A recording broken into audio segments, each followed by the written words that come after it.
Hi everybody, I am Debbie Wolpert, physical therapist and sports medicine expert, and today I am talking to you about swim-specific exercises to not only prevent injury, but to help you perform at your best. And so I'm going to talk a lot about posture, because posture is super important in swimmers, because a lot of times, well, just about every stroke that swimming has is, forward motion.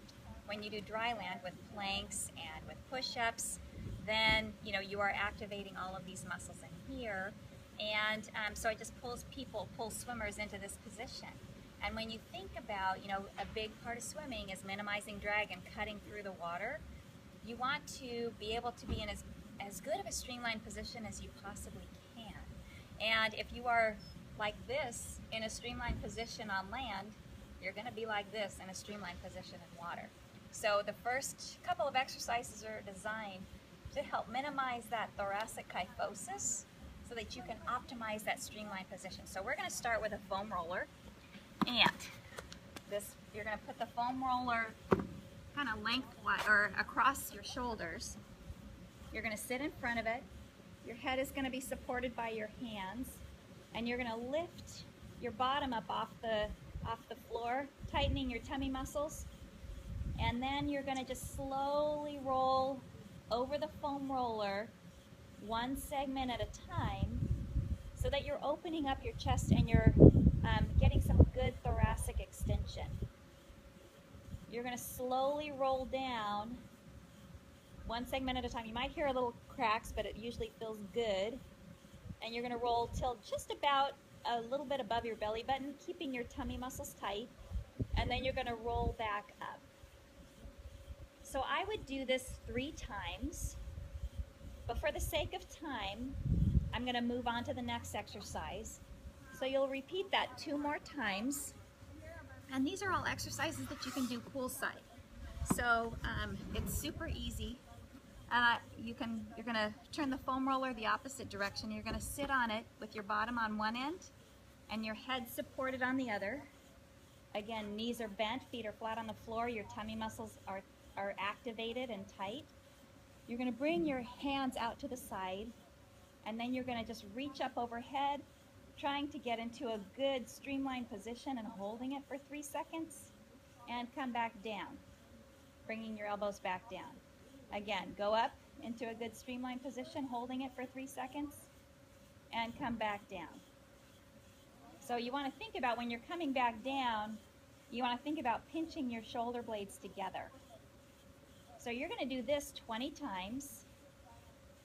And again, for the sake of time, I'm going to move on to the next exercise. The next exercise you're going to love. You're just going to bring your hands out to the side, and you're just going to relax and let those chest muscles relax, let your back elongate, and just let the foam roller neutralize your spine. So set your timer for 3 minutes and just relax. Now while you're doing that, I'm going to talk about why this is so important. So we talked about minimizing drag with your streamlined position, but what also happens is if you are in a thoracic kyphotic position, your lungs can't inhale. You can't inhale as much air into your lungs. So think about, swimming is an aerobic sport. You need as much oxygenated air into your lungs as possible, but also if you can get more air into those top lobes of your lungs, your underwaters might improve. Also, a big thing that we see in our physical therapy office with swimmers is shoulder pain. And so if you are in this position, the shoulder is made up of the scapula, or the shoulder blade, and the humerus, or the top of the arm bone. There needs to be a little space within there, and every time you move your arm, then that space needs to be maintained, because the shoulder blades are moving outward and upward, and as your arm is moving up as well. And so you need to maintain that space. But if you're like this, the space is going to be crunched and minimized. It's going to start to rub on those rotator cuff tendons, the bursa, and you're most likely to be predisposed to getting tendonitis, bursitis, and all of those subacromial impingement syndromes that we see so often. So to keep you performing at your best, this is really key. And so now that you've been stretched out and you're in your good postural position, we want to stabilize and activate those muscles that keep you in that good postural position. So you're going to get a foam roller or a TheraBand, and you can just get these anywhere, you know, Sport Chalet or Big Five. And I love this because you can do this around the pool. You can wrap it around a railing, you can wrap it around the fence, you can have your buddy hold it for you. So you're going to stand with your knees about shoulder width apart, knees are slightly bent. Your tummy muscles are tight so that your core is activated. And your shoulders are up, back, and down.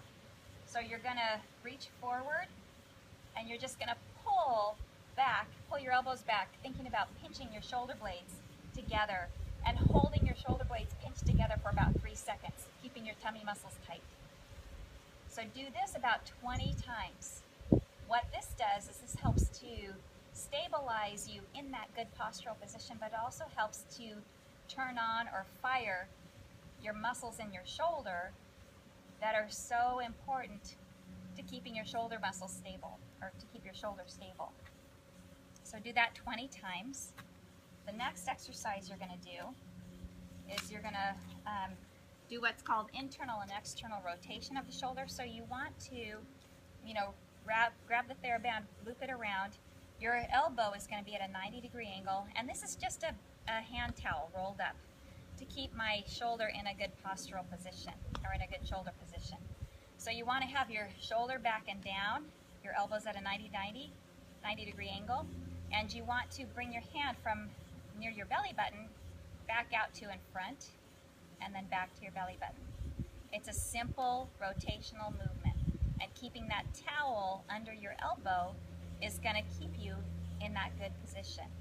So you're going to do 20 on each side, 20 on the left, 20 on the right, and then you're going to change and do internal rotation. So it's just the opposite of what we just did. Again, your shoulders are back and down, your elbows are at a 90-degree angle, and you want to start with your hand in front of you and bringing it in towards your belly button. So you're going to do this 20 times, making sure that your shoulders are back and down. And so the more stable your shoulder is, the more power you're going to generate in the water with your hands. So you definitely want to make sure that your rotator cuff muscles are stable and activated, especially in younger swimmers. If they start doing all those, you know, heavy medicine balls or push-ups or all these planks, and the rotator cuff muscles aren't strong enough, then it can predispose them to injury as well. So let's do this the right way, keep people swimming and performing at their best. The last exercise I'm going to show you is a real important stretch. It's called the sleeper stretch. And so what it does is oftentimes along with this posture comes a limitation in what is called shoulder internal rotation. And so you want to stretch out the external rotators of the shoulder. So you're going to lie down. You can use your foam roller to support your head. And you want to keep your shoulder at a 90-degree angle and your elbow at a 90-degree angle. You're going to start with your hand straight up, and then you're just going to place the opposite hand on your forearm and bring your forearm down towards the ground. But a key important thing is you want to make sure that the opposite shoulder is coming forward so that you isolate those muscles that you need to stretch out. If we're back like this, then it's not going to stretch as well because our shoulder blade might be doing some of the stretching. So you want to make sure that your opposite shoulder is forward, and so that you isolate those muscles, and you want to stretch and hold it for about 30 seconds. You know, your muscles and the fascia within your muscles needs about 30 seconds of sustained stretching in order to really loosen up, to relax, and to elongate. So you might notice a difference on one side or the other, and that's typical with a lot of the swimmers that we see in our clinic. But that just means that the one that's tighter, you probably need to stretch out a little more. So if you do these exercises, you know, at least 3 to 5 times a week, I guarantee you'll see improvements in your performance. You know, I think it'll keep you out of our physical therapy office. and keep you swimming in the water where you want to be. So thank you so much for these. If you have questions or comments or want to connect, please contact me. Go to debbiewolpert.com, and I just want to keep you healthy and happy and performing at your best. Have a great day.